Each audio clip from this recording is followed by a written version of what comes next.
জেলায় জেলায় দেয়ালিকা আর নানা চিত্রে ফুটিয়ে তুলতে ব্যস্ত শিক্ষার্থীরা। তুলির আঁচড়ে ফুটে উঠছে কোটা আন্দোলনের নানা প্রতিচ্ছবি। পাবনায় দেয়ালের পাশাপাশি সড়কও রাঙিয়ে তুলছেন ছাত্রীরা। চাঁদপুরের বিবর্ণ দেয়ালগুলো হয়ে উঠেছে প্রাণবন্ত। শিয়া বাটার ও ভিটামিন ই সমৃদ্ধ lily glam beauty soap. Lily, always beautiful.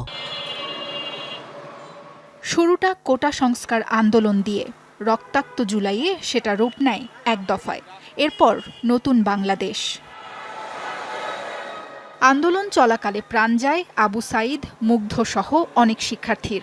সেই ঘটনাবহুল দিনগুলো উঠে আসছে রংতুলিতে। পাবনায় তৈরি হচ্ছে স্মৃতির প্রাচীর। অর্জিত স্বাধীনতা রক্ষায় বদ্ধপরিকর তরুণরা। আমাদের উপর কি নির্যাতনটা চলছে আর আমরা কি কি কার্যক্রম করছি স্বৈরাচারকে নিপাত করার জন্য।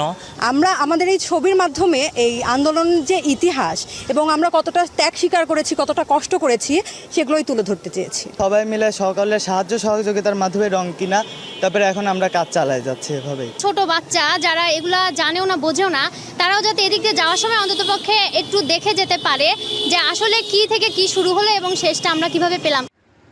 নতুন স্বাধীন দেশ সংস্কারে ভূমিকা রাখার শপথ নিয়েছেন চাঁদপুরের ছাত্রছাত্রীরা। চাইছেন স্বচ্ছতা আর জবাবদিহিতার নতুন মাতৃভূমি।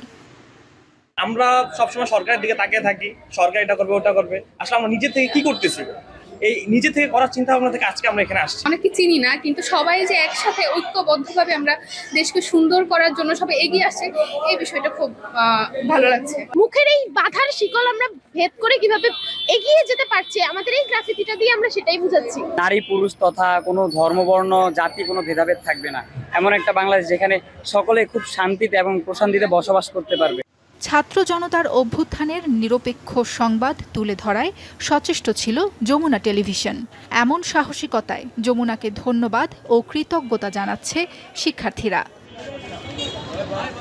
সাবরিনা লিজা, যমুনা নিউজ।